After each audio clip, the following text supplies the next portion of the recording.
Gonna proc it now. Gonna proc it now. By Jackson Aurelia. Jackson Aurelia. Gonna proc it now. Gonna proc it now. Proc it. Jackson Aurelia.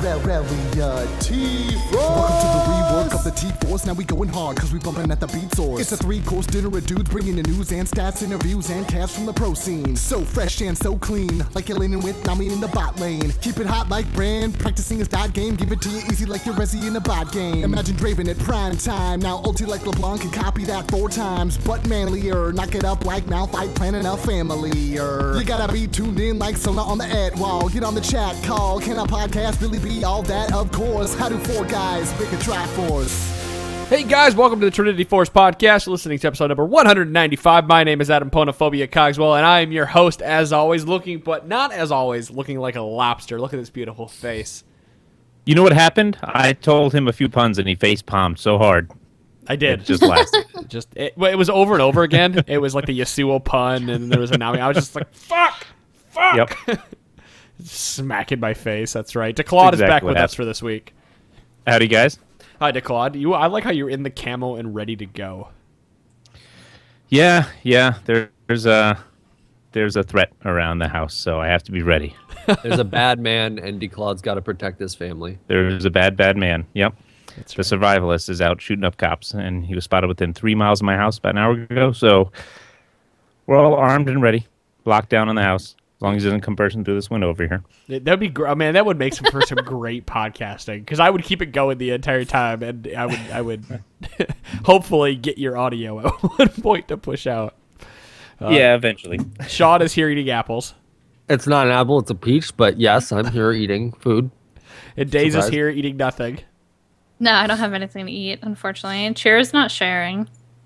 He doesn't share. I'll mail this to you. Just give me, I need an address and give it like a week. No, if you stick your finger near Chira's mouth, your finger will be gone. That's just how that works. He can't discern between food and fingers. So, I'm going to move into quick news for the podcast. If you guys are looking for Battle Arena, it is back in action every Tuesday night at 7 o'clock or 7:30 Eastern Time. Join the in-game chat channel T-Force to talk about League of Legends and to find Battle Arena. The rest of Battle Arenas, of course, join the EUS chat channel T-Force to find that Battle Arena. And then there's the OzLOL or the Aussie one. Rejoin chat channel T-Force to play in that. More information on the website at trinityforcepodcast.com. As well, next week, we have an awesome, super special, crazy guest that's going to come on the show next week. We actually have Ghost Crawler, the lead game designer at Riot Games. He's going to be on our show next week. That's so cool that he's coming on, taking the time. Good job securing that, Adam. That's right. He listens to the podcast, so it was pretty easy. Nice. Good. He told us he said he's very excited to come on because he would much rather talk to people face to face or over voice than speak with him over a form, because he feels like he gets more out of a conversation when you can have a naturally flowing conversation. And it's real time. Well, it's way easier when you can see things in context, and it's so easy to take things out of context when it's simply in text. It's more honest too, because it's not someone thinking about how do I word this. So. Yeah, exactly. Cool. So. We will all be here. It's going to be, I guess it's a 6-man show at that point. It's a lot of people. Yeah, it's awesome. Well, I'm going to have to get somebody to make me a 6-man overlay for it. But yeah, Ghost Crawler, he's coming on. It's going to be a really big episode. I'm going to need moderators and everybody around in chat and ready for that, because it's going to be a crazy, crazy show. But with that said, we're moving forward. You guys don't forget to go check out tinyurl.com/T-Force Nature to help support the podcast. You can also support us by donating to the podcast. PayPal link below the stream or on tforce.trinityforcepodcast.com. Any donation helps. Anything you can give us helps. We are running 3 podcasts a week, so we do have server costs and whatnot that we have to keep up with, and by you guys sponsoring us, we give you more awesome content every week. So where's Dom? Dom, that's right. Well, Dom is gone this week because he has a house guest.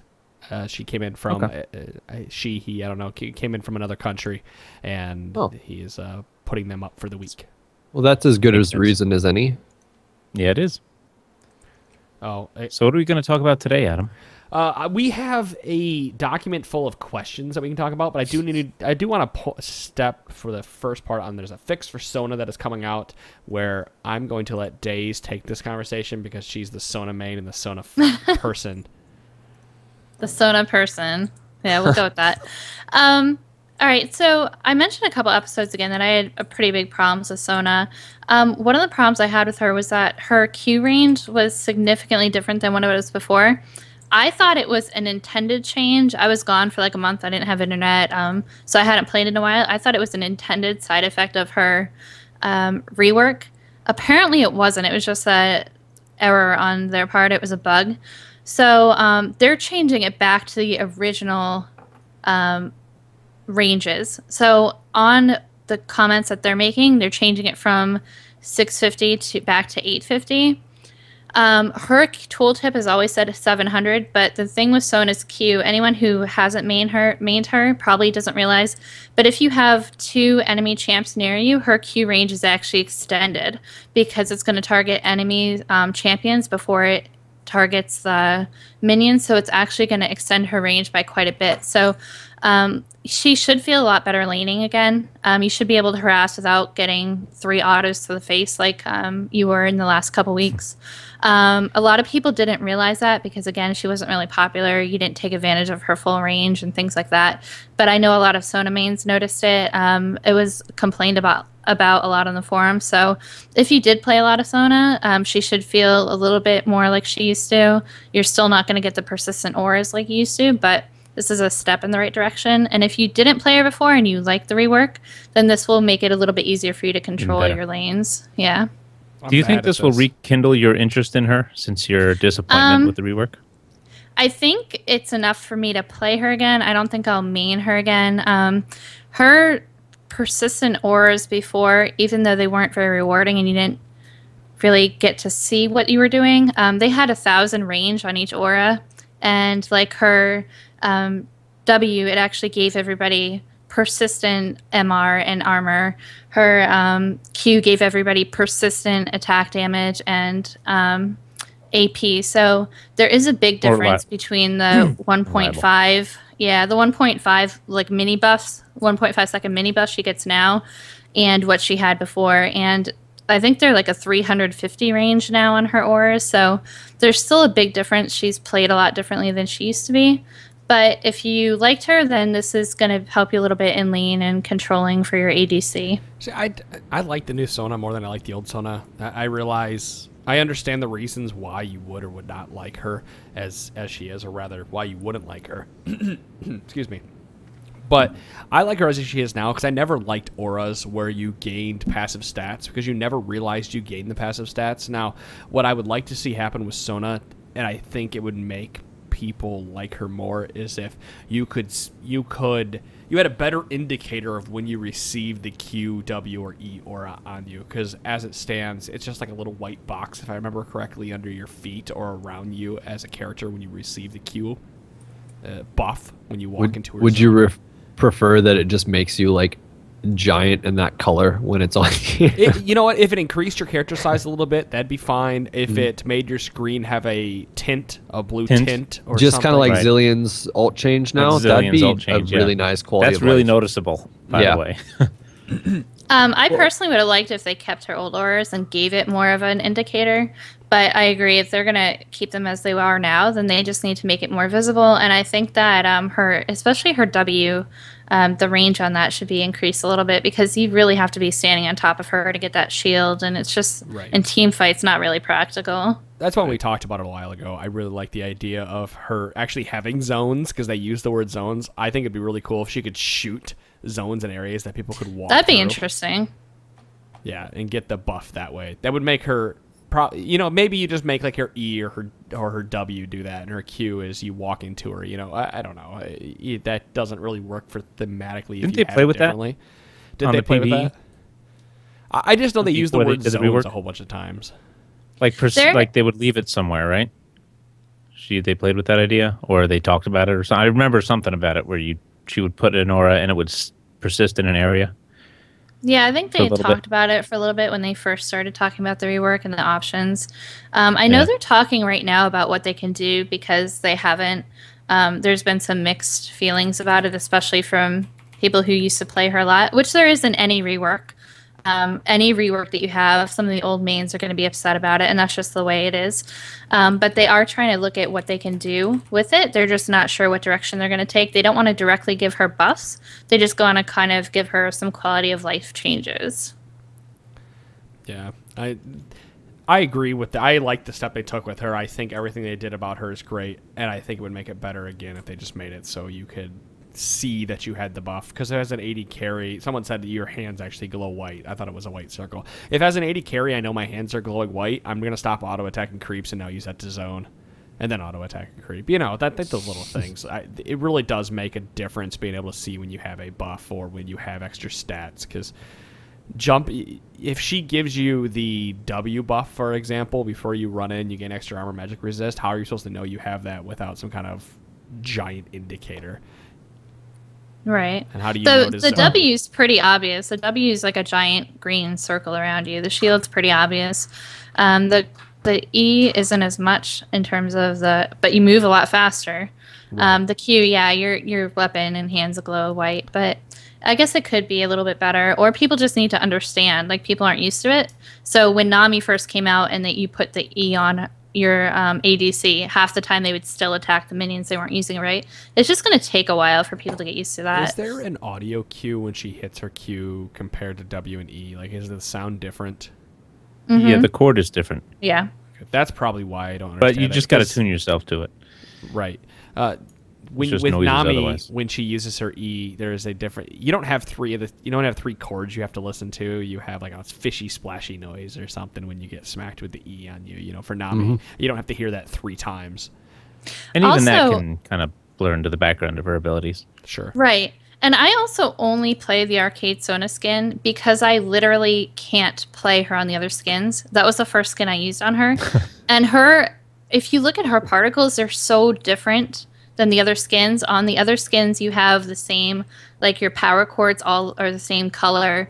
Everything you do is all the same color. With the arcade, it's very, very noticeable which skill you have up, which power chord you're using, and things like that. So I don't know about the other skins, but I know with the arcade Sona, it's pretty obvious what you're using and when you're using it. So skins can win. Yes, it's just a comfort thing to me. If you started out using the regular Sona skins, you probably don't notice, yeah. But in terms of me, I just can't. It's a lot easier for me to control when I have those visual indicators. And I have every single Sona skin. I just can't play them. Well, I think we spoke quite a bit about Sona here, so we'll move on from this discussion. Do you have something to say to Claude? I was kind of stuttering because of you. No. I was going to say, do we even have to talk about the Azir disabling and everything because he's back now? Oh, is he back? Did they make an announcement tonight? Well, he's available. They got rid of the little exclamation point, and he's lit up when you go to play. I need to go try him in a custom game then. I can't talk about him yet. We'll save him for Monday discussion. Hopefully everybody will be around to speak with him. I know I won't be. Heads up. I'm leaving this weekend, so I won't be around to talk about any crazy changes that happens. Gotcha. We'll just go ahead and move on. We have a chunk of listener questions we need to blow through. As you guys know, we're always accepting listener questions, feedback at trinityforcepodcast.com, and we're going to go through more of those tonight. Most of the podcast is consistent of listener questions and helping you get better, and that's what we're looking at as we find articles or really good pieces of information. We'll talk about those as well. I was waiting. I thought DeClaude had something to say. I know his headset has a little bit of a delay on it tonight.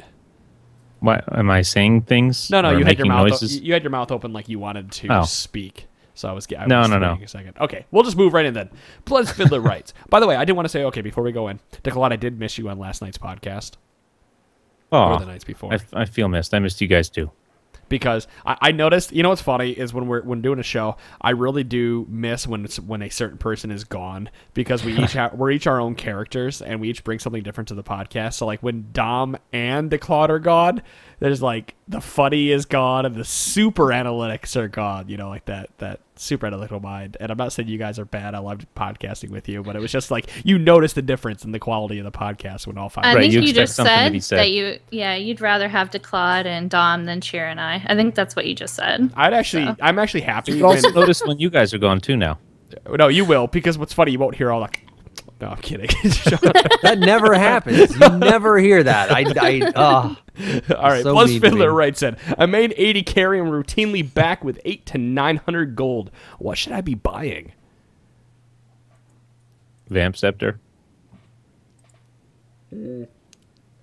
Well, as I take a quick drink, I will talk to you about this. This is actually much larger than as I routinely back with 800 to 900 gold. I understand why you're doing it, but there's definitely Like a point. or There's definitely a point in the game where you have to stop backing with that little gold, and you just have to power through the lane or try to farm at a deficit, and that usually happens around the 6 to 8 minute mark, where you're sitting in that 800 gold, and now you just need that extra 800 gold to get the next item, because you can't routinely back with half the amount of gold of a BF sword and expect to do as well as the enemy 80 carry unless they are backing with that same amount every time, because at some point they're going to get ahead of you, and then they're going to be 200 gold away from the BF sword, and they're just going to stay for it.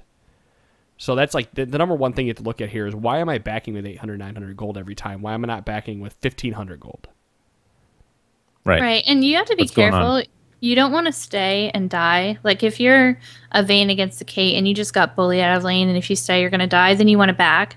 But in the way you're writing this, where you're going back consistently with 800 to 900 gold, then there's a decision-making process somewhere in there. Either you're taking too much harass early, or you're not CSing properly. There's something in there that you're making a mistake on, that you're not optimizing your laning. Right. And it could actually come down to your partner as well. It could be your support that is not playing with you very well and is forcing you to only get 800 and 900 gold because they're being forced back before they need to be, and they're only being forced back with 150 gold because they're trying to go too ham, or maybe you're going too ham too much. Like, you need to take a step back rather than, I have this much gold, what can I buy, to why am I getting that much gold and what can I fix to get there? So, and I think the number one thing that kind of, like Dave said, is really start focusing on CS more than harassing, because if you feel that you have the mechanics to beat somebody, going into late game isn't a bad thing, or you have the map awareness. But if you don't, then maybe harassing somebody out early is more for you. It's all going to be based on your playstyle. Now, I think an overall easy playstyle is, if you're consistently back in 800, 900 gold, you can't figure out why because nobody's telling you. It's double Dorans into Berserkers, it's Vamp Scepter, it's a Pickaxe, thank you. Right. And it's the Cloak of Agility. right? Going towards your IA, obviously. So, yeah. So try to fix it so where you're not routinely going back with 800 or 900. But if you are, those are some suggestions. And like Daze was saying before, don't stick around because you think, oh man, Adam was saying you got to stay till 1500. I'm doing something wrong. So I'm going to stay here, and then all of a sudden you die. Remember, that's the number one rule. Don't die. Don't die. So go back if you have to. And of course, if buy wards and pots if you need to. Maybe you can save a little bit, but whatever money you have sitting in your bank isn't helping you at that current moment. So maybe you can get a little advantage on that bully who was bullying you out if he doesn't go back, and you can go back and return to lane in time to save your turret. So. And always try to Hopefully buy that a helps. pot or two when you go back. I love seeing an Yeah. ADC not come back with any health pots. It's the greatest feeling in the world. But always try to bring one or two Sona. with you, because you'll just stay in lane for a longer period of time. Now, could this be a cause of somebody pushing the lane too hard too often and then being forced out because they're being zoned by the enemy? Because they're scared of the jungler, yeah. Because, yeah, they're being zoned by the enemy, and the jungler shows up once, and then the lane's completely in the other side's control. Or it Could could be. be a lot of people who push the lanes haven't practiced CSing while pushing the lane, so you have twice as many minions against theirs, and it's a lot harder to last hit. So you really need to ward properly, and then you really need to just practice when you're pushing. I don't want to discourage pushing. It's a really, really great tactic, and it's what you should be doing in bot lane, but you just have to make sure that you're doing it properly. Otherwise, it could create a problem where you're going to go back too early. Right. Good Yeah. point. So, Bluz, take a look at what you're doing. Do join in the battle arenas. They'll actually help you out with that, because if you join in and you ask somebody, or even after the game, if you ask Badger or anybody else, if you're EU, you can ask Chaz Lobo, or you can, whoever else is taking care of it at that day. Say, hey, give me some tips after the fact. Those guys are definitely there to help you and really break down your gameplay. Yeah, and you know what? And if you do find yourself pushing the lane constantly for whatever reason, And you and your support, grab your support and do the golems real quick, and then go back to lane. Give it time to settle in a little bit. That way you're at least doing something and getting a little bit of golden experience. That's one tactic if you find you can't help but push the lane if they're freezing, whatever the case may be. But otherwise, just farm, stay in lane, be safe, get your BF sword, and then go ape shit on their ass. That's right. Get your cutlass at 1,200 gold and blow somebody up. So we'll go ahead and move on to the next question here. Wiley writes, do you think Riot can be too heavy-handed with nerfs and then never go back to fix them? My example is Twitch. He was dominating for such a long time that Riot finally had to lay down their hand. Now we hardly see Twitch. Do you think this is intentional on Riot's part to over-nerf, or do you think it's accidentally done and that they just move on once a champion is not a common pick? I don't think they over-nerfed Twitch, to be honest. They just changed how vision works. They changed brought up him back in line. Yeah, he was so much stronger but you know than what? everybody else. He was an unpopular pick, and they did nothing. And all of a sudden, somebody played him, and he became a popular pick. The meta changed a little bit, and sure, some of the items changed a little bit, which brought him back in favor. But still, I don't know. I think someone can still master Twitch, play him real well where he's at right now, and then all of a sudden he's a popular pick again. So as far as that example goes, by no means do I think that he is weak at all. I think he's still probably one of the better AD carries that people could play at the moment. I think the biggest issue is that he got perceived nerfs, so now people aren't playing him because they think, Twitch got nerfed in the ground, when in reality he most likely is as powerful as most other AD carries are at the moment, besides like maybe Tristana, who's just awesome. Now, I think a lot of it. I was going to say, what's an example of a champ that was overnerfed, so we can answer this, the sense of the question, the main. Olaf is a champion that was overnerfed. Overnerfed when he was at his strongest, yeah. But as I was gonna, I don't want to interrupt Days because I want her to put. No, go ahead. But Olaf was an example where they over-nerfed him, and they've done this with other champions. Kha'Zix, I think, was one of them, and they came back and they said, well, a couple patches ago we really did over-nerf this. His win weight has dropped significantly down. We're going to start giving him power back. And they haven't done that with Twitch yet, and I don't think they're going to because of that reason. He hasn't been so nerfed that he isn't winning games anymore. I think a lot of it is they do sometimes they over nerf people, but they do. I feel like they could do a pretty good job of admitting it. I know Rengar at one time they nerfed in the ground, and then they gave him power back, and then he was OP. Like, it's not an easy job. It's not something that I would ever want to do. But I think a lot of it is about perception. Like, when your favorite champ, especially if you're playing an OP champ, and all of a sudden he's not OP anymore, then everyone throws a little hissy fit and they stop playing him and they get upset. And it's understandable, like, it's someone you enjoy playing and you're winning a lot with them, but that doesn't necessarily mean that they're not viable anymore. It doesn't necessarily mean that they're weaker than everybody else. They won't feel the same because they're not OP anymore. Rengar is a really good example. A really good example of a recent champ that was slightly nerfed, and I feel like there's a bigger, like, perceived nerf would be Jax. Like, right. Jax went absolutely. from being played left and right. Jax is still a freaking monster, and he's still a really, really good pick. It's just he got a slight nerf, and now everybody who had played him when he was extremely overpowered and could beat almost anybody in the early game, regardless of who he was going up against with teleport and whatever. Jax is still great. It's just now he's not the absolute best, so you're not seeing him played every game. I think Riot does keep an eye on it. You see posts on the forums and from the design team where they do mention and they say, look, we've got them on the table. We realize they need a rework, et cetera, et cetera. So I think as far as answering your question, at least the heart of your question, I don't think they they're not too heavily handed with the nerfs on purpose because they're panicking or anything. I think it's just a matter of keep an eye on it, and then they tweak it with little quality of life things here and there until they come in line. So I think Riot's doing a pretty decent job on that so far. Over the last few years, Riot has done a very good job of doing small tweaks over a number of patches rather than existing doing champions. one big tweak. Right. I think champions walk a knife's edge on OP and UP.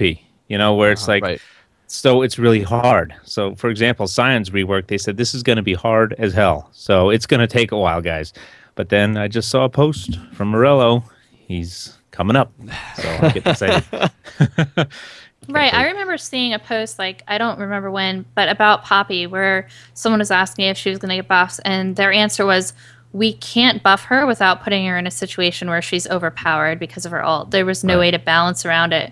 And they have 120 some champs. It's really hard to keep them all in line with each other at the same time. And some of the kits are harder to balance enough. And you just have to not take it personally.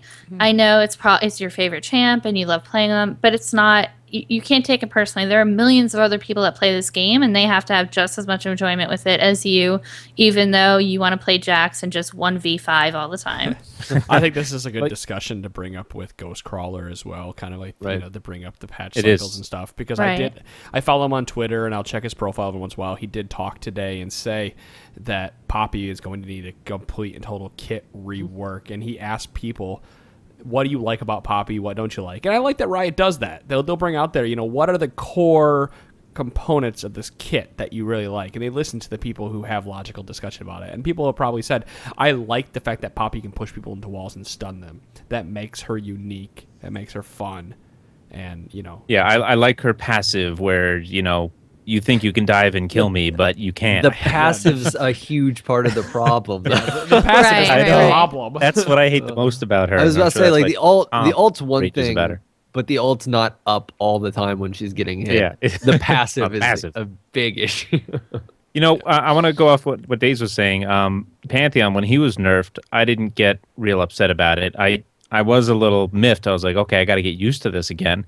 But I didn't throw him on the back burner and say, all right, I'm done with Pantheon. Sorry, he's toast now because his ult was nerfed, quote unquote, even though it was a bug fix. But because you get used to it, you just got to look at it like, okay, this is how it is now. I can see where it was buggy before, or I can see where this was considered overpowered before. Let me just try to rework how I play. Like the Sona rework there, Daze.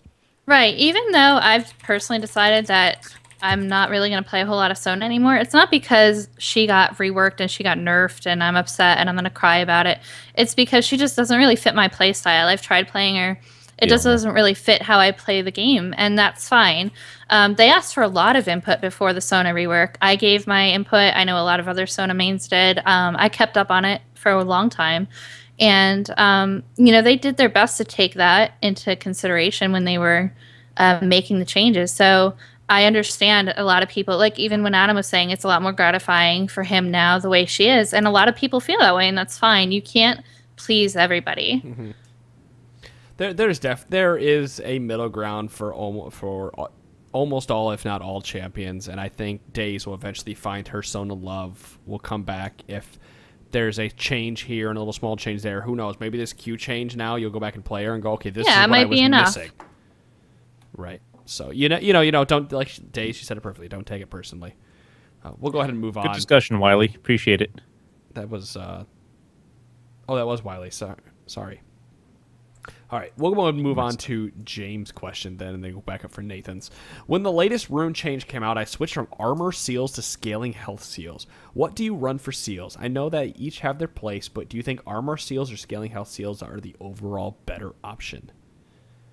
So right now, I still think the consensus is it doesn't really matter anymore.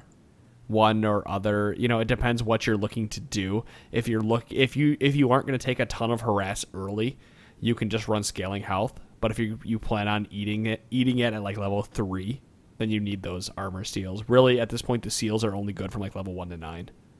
Right. I like flat health seals because of that. I do too. I usually use on a lot of my supports. I play a lot of tanky supports now, and I will run flat health seals, armor, quints, and then MR in my glyphs, and that usually kind of rounds out everything pretty well.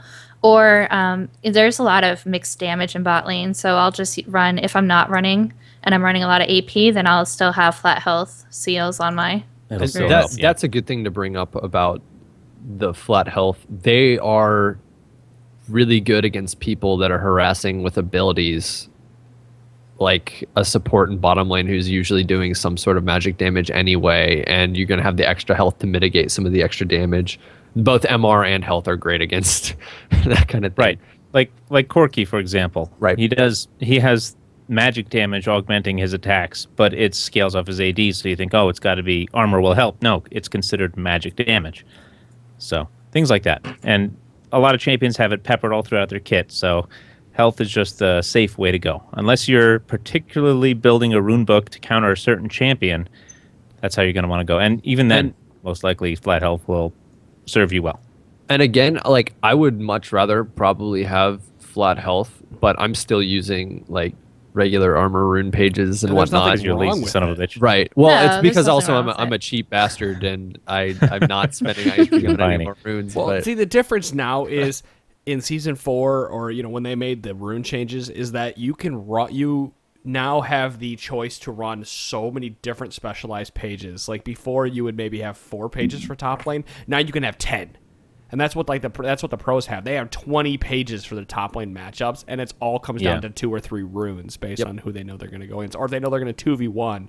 But for a catch-all page, flat health or flat armor, depending on what you like better and it fits your playstyle better, is going to run very well for you. Now, for me personally, I run all sorts of different things. I run I actually run like half flat health and half armor, I run half flat health and half scaling health on some of my pages, and some of my pages I run all scaling health.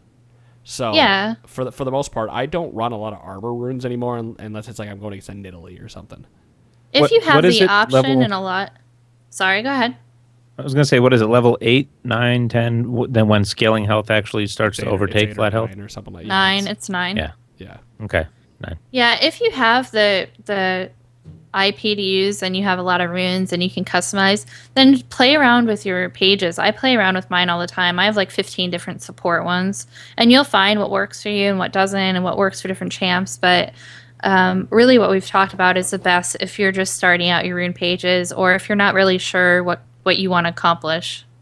If you're just starting out your rune pages, armor is the way to go, in my opinion. It's that catch-all. Everybody does some kind of physical damage. Everybody can, Well, you got to look at the effective health and compare it. Like, Right. what effective health does Right. this give me against a level 2 AD champion, as opposed to just flat health? Because flat health is health. Its armor is giving you imaginary health, or you can go for the real deal and just get health. That's kind of how you look at it. There you go. I keep hearing noises and stuff in my house. Like, I know the dog is outside, but I just heard something as if the faucet was turned on, so I'm really creeped out right now. your house There's is a ghost haunted. crawling That's end around of your story. house. End Careful. of story. I've been doing nothing but listening to horror podcasts for the past week, so Oh, yeah? That's why you're hearing things. Straight up. It's It's that like a murderer big from crowd. PA, from DeClaude. Yeah. He sent him over Oh, to is your he in my house? I know, it's Yeah, the he gave him your survivalist. address. I've got a corkscrew. Don't come in my house! Oh, he's so screwed. Thanks, Nathan writes in, I was recently playing a game and someone told me to place a ward in a bush. So I did. He then proceeded to... What a team player. That's his question. What a team player. All right. So he then proceeded to grump at me for not placing the ward in the right spot, which got me thinking, where should I be placing wards within a bush to see the most? I know there's wards are supposed to go around the map, but I don't know advanced placement within bushes. I have tried to find a video article somewhere, but I haven't been able to find any. Any suggestions? Any thoughts? Yes. Yeah, that's a complicated I have some thoughts on this. question. For example, let's say you are purple side, and they have a Jarvan or someone who could sneak around behind you. You're playing bottom lane, and your tri-bush right there. That's kind of parallel with your turret. You want to ward that. I would ward the bottom edge of it that can see a little bit around that corner that you can walk through to get to the ramp on the bottom side, because then you can see when they ward over the wall. If you have it in the middle or near the top, you can miss a ward that's right over the wall there. But if you have that, I'm saying pink ward because most of the time you pink ward that tri-bush. But it doesn't matter. You'll still see that little rally flag come over when Jarvan gets in there and buy you a little bit more time. Things like that. So you want it to open up your sight path. So here's a good way you can test it. Have your champion sit there and move around in the bush till you see areas of fog of war light up to where you want to see. And it looks most advantageous than place the ward right there. That's actually a really good piece of advice. Yeah. Simple as that.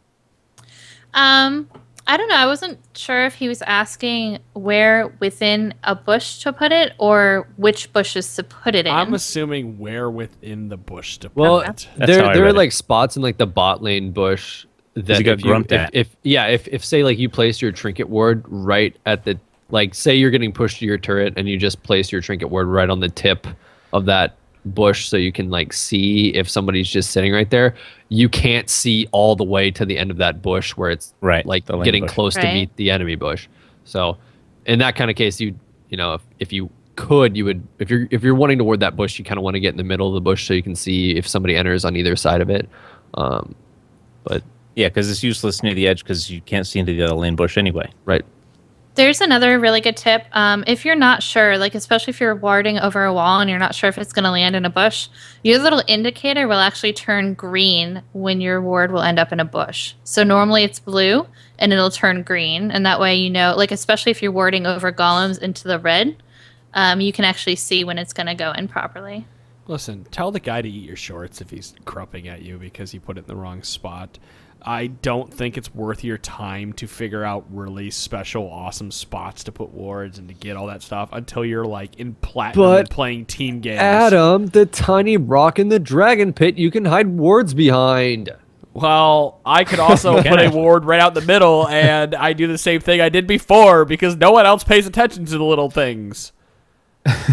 Like in solo queue, know what? Nobody pays attention that you don't have time to say, Jarvan put his ward in the bush. Oh my god, watch out, he's coming for you know, you don't have time to say that shit. So like in solo queue, it doesn't matter where you put the ward as long as you are providing vision.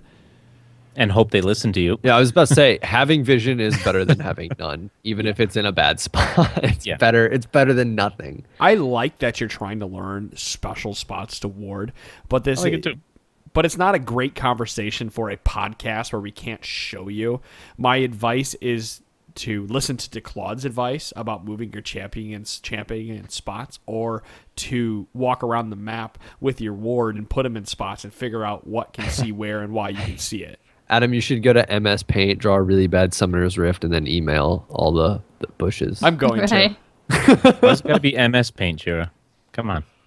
Oh, I'm gonna actually use my face I went for through the all that ward, diversity the middle training of the ward. It's gonna be my face going like that. If someone says something stupid like that, then just ignore them, mute them, because they're probably going to complain about other stupid things that aren't going to make a difference throughout the game. The most powerful solo queue tool there ever was. Oh. Absolutely. I was going to yell at him for using the word grump because that just makes me think you're like a 40-year-old man. I love it.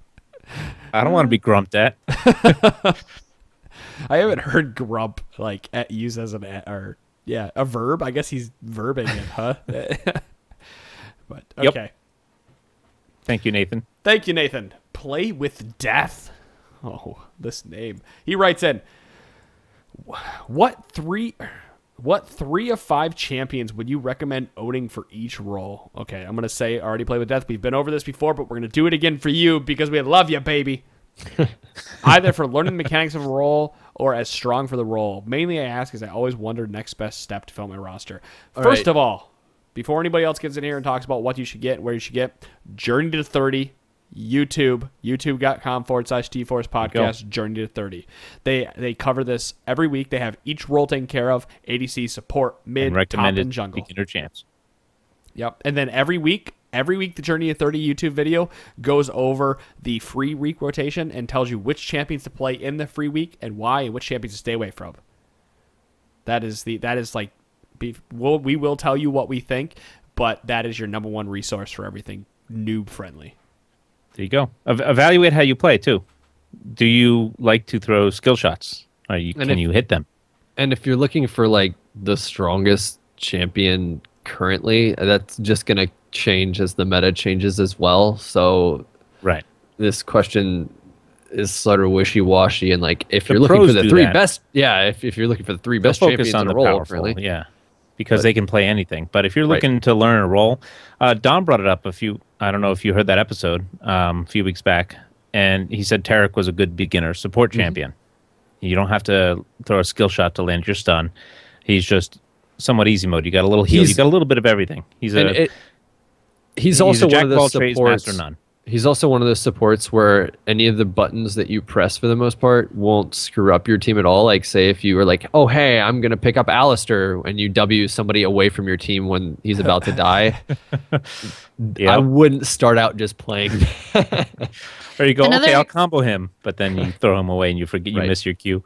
Right. Another good thing about Taric is he's innately tanky, so that you can kind of learn positioning in the bot lane without dying 80 times. Right. It gives you a little bit of room to work with, and you can make a few more mistakes with him than you can make with some of the others. Yeah, if you're a first timer and playing support, since that's where we started, don't pick up Thresh or Blitzcrank or Leona.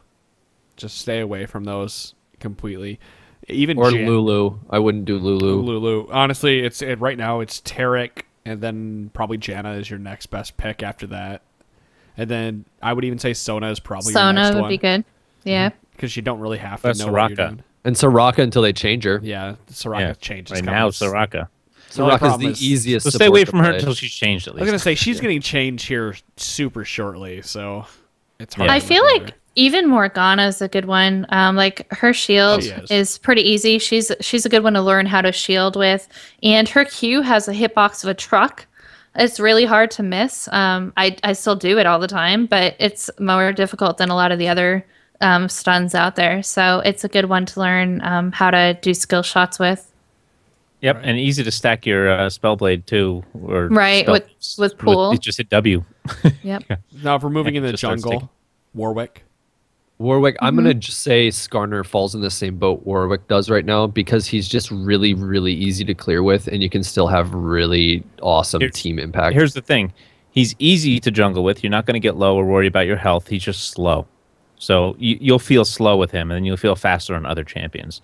Just so you don't expect Warwick to be the ultimate jungler, clearing fast. He's really slow at the start, but he's easy.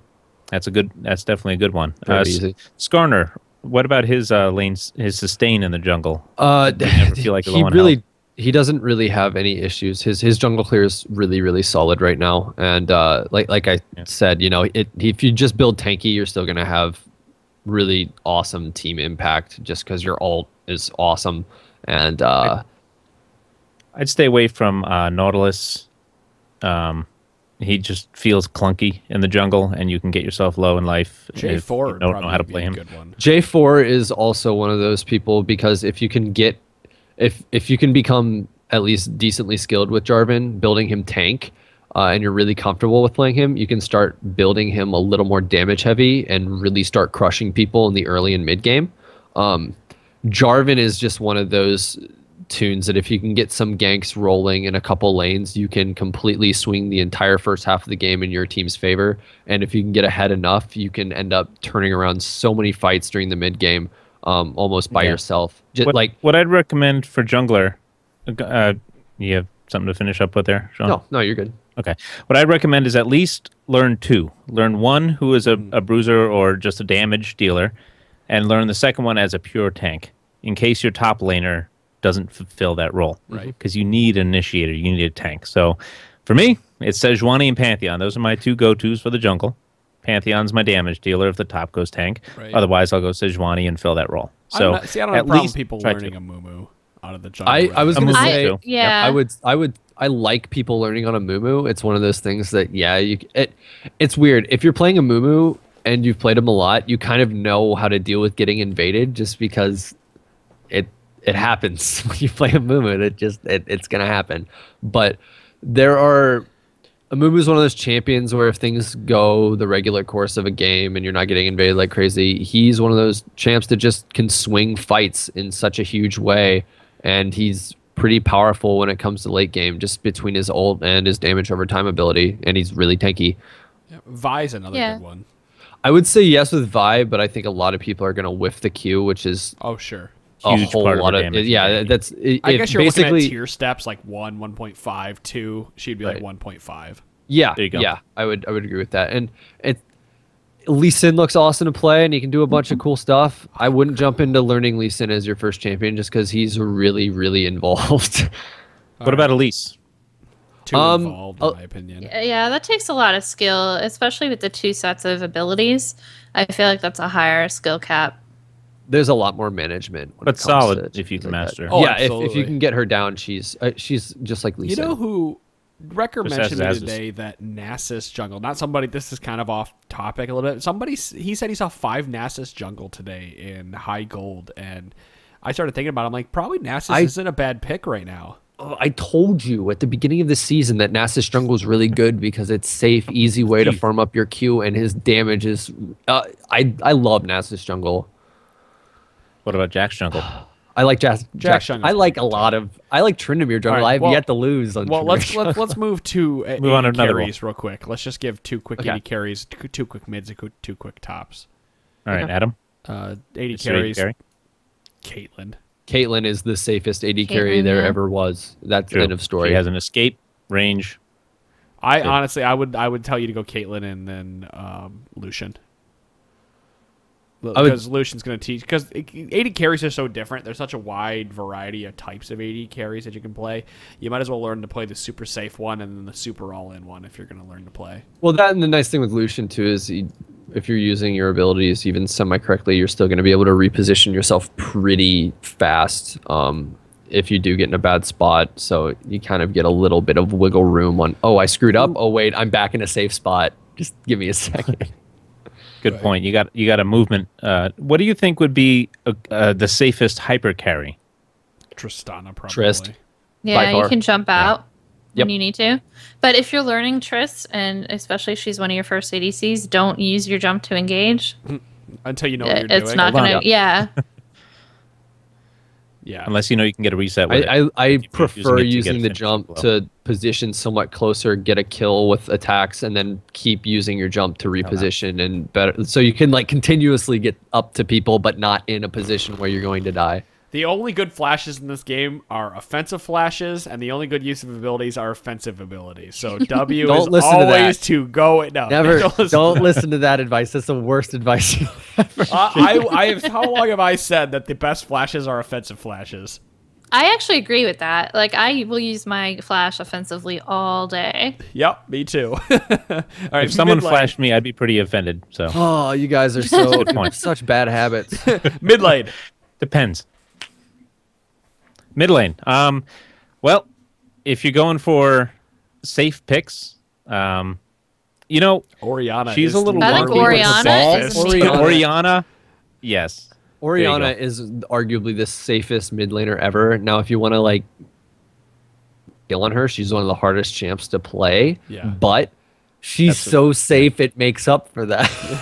You She don't has need to be a she great has Oriana. such a range between like you can start playing her and play her fairly successfully at lower levels and not really know what you're doing, and then as you grow with the game you can grow with her, and actually she has a very, very high skill cap and you offer a lot to your team too, so you have that utility. So she's a really well-rounded pick. She can do damage, has utility. She's just always going to be in a good position in mid lane. She's just never really going to be pushed out of there unless they nerf her to now hell. for 2 picks, Oriana really isn't that great. I would go Lux and Ziggs.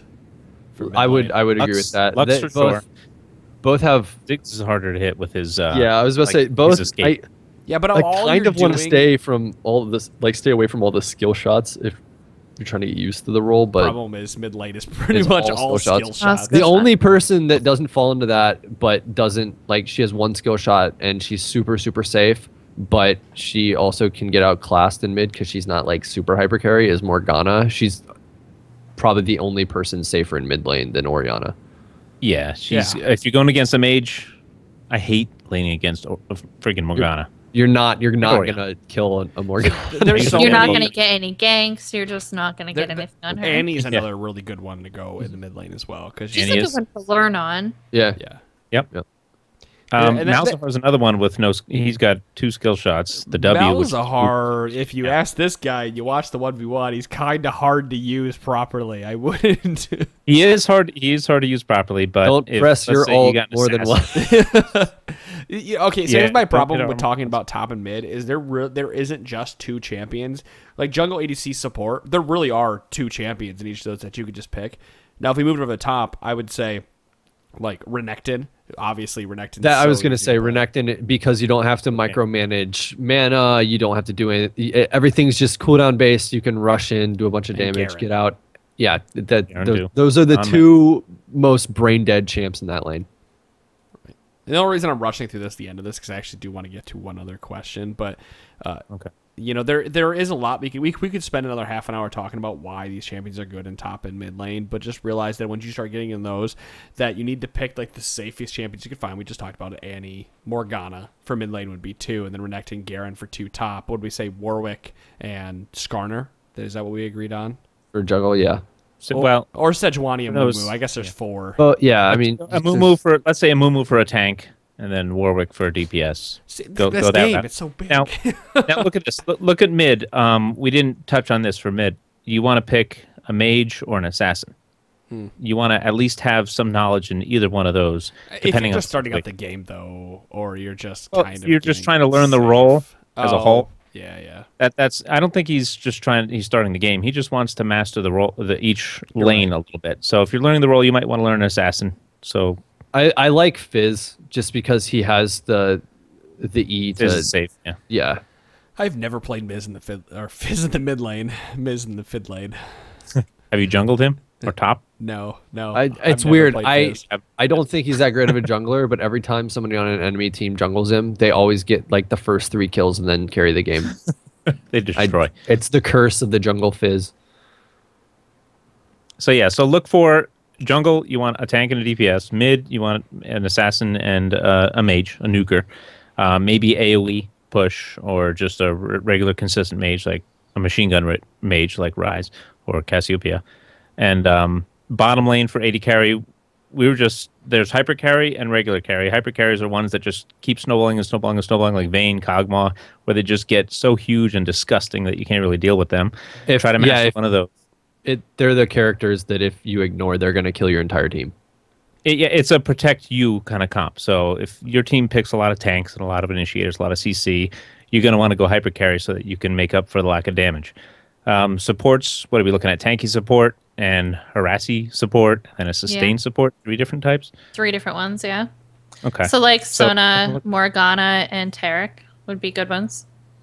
Okay. And then top lane, we're looking at the same as the jungle. We're looking at a tank or some kind of DPS. And then maybe an AP you could throw up there too. That's a third one that's coming back into popularity. Cassiopeia. Top lane.